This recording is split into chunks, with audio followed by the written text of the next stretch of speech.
you may feel unseen in your relationships at work, your relationships at home. It's just like you are going over and above for people. You're doing everything you can to make them happy and to serve and to do right by people, and they just don't see you. So if that's a complaint that you often have in many of your relationships, you might have grown up without a strong sense of boundaries. And what's happened for you is you have lost yourself in relationship with others. You don't know where you end and where others begin. You may not even know what you like or don't like. Like, you like what they like. So when someone says to you, where would you like to go? What do you want to eat tonight? You go, no, whatever's good for you, I don't mind. And you really don't mind. That is until they don't see you, until they don't appreciate just how much you're doing for them. So the moment that you're not seen, then suddenly you mind that you've lost yourself in them. And because you've even changed yourself for different people, your sense of self gets even more confused, because with this group of people, you're one way, and then at work, you're another way, and at home, you're another way. Part of this may come from the wounds of the available pattern that I've spoken about, where it's because your need for love has resulted in your desperate attempt to merge yourself with someone. So that could be an aspect of it, but you don't need to have the unavailable wound to not have a strong sense of self. That wound can happen a little bit later in childhood, where you're exploring yourself away from your parents and you're going like, who am I in this world? I'm red. No, I'm blue. I'm a monster. I'm big. I'm small. And if the adults around you, be it your parents, your aunties, uncles, your teachers, if they just didn't see you, then you wouldn't have had the opportunity to really begin to define what your values are, what you stand for, what you like, what you don't like, and who you are in this world. So you then grow up without that sense of self. Your self gets defined by the people you're with.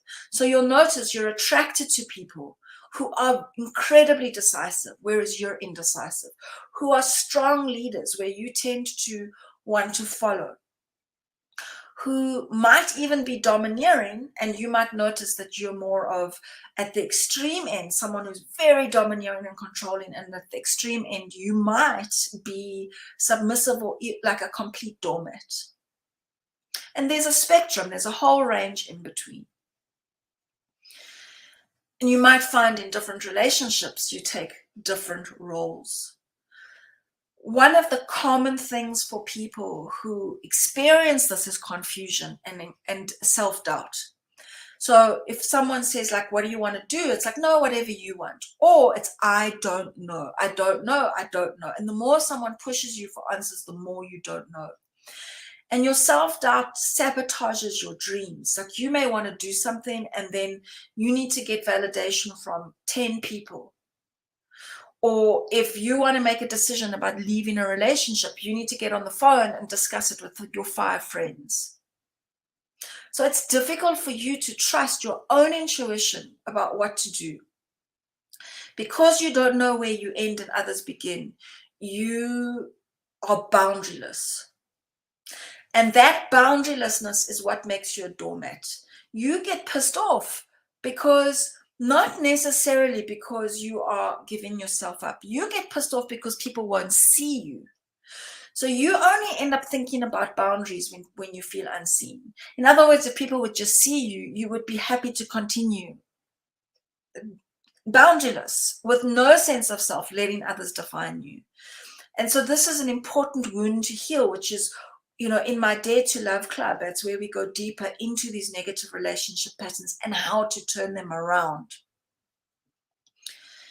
Your first job, before we can even talk about boundaries, is to discover yourself. And so, yes, I'm talking about what you like and what your values are, so that you're not compromising yourself. But I'm also talking at a spiritual level. The more that you cultivate yourself spiritually, the more that your light will grow. The more that that invisible self that is your true you, underneath your personality, that expands. And you already have a more expansive personality, a more open personality. It's the reason why some of the controlling, rigid personalities are so attracted to you, is because you are open.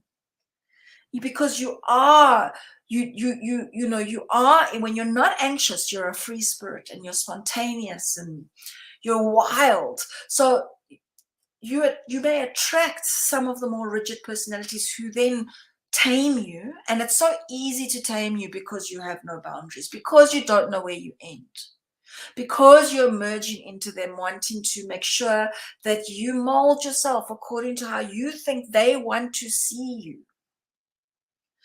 So your first thing is to spiritually cultivate yourself so that you can expand. And that expansion of this invisible energy is what you won't even need to implement by force any boundaries. People will feel it.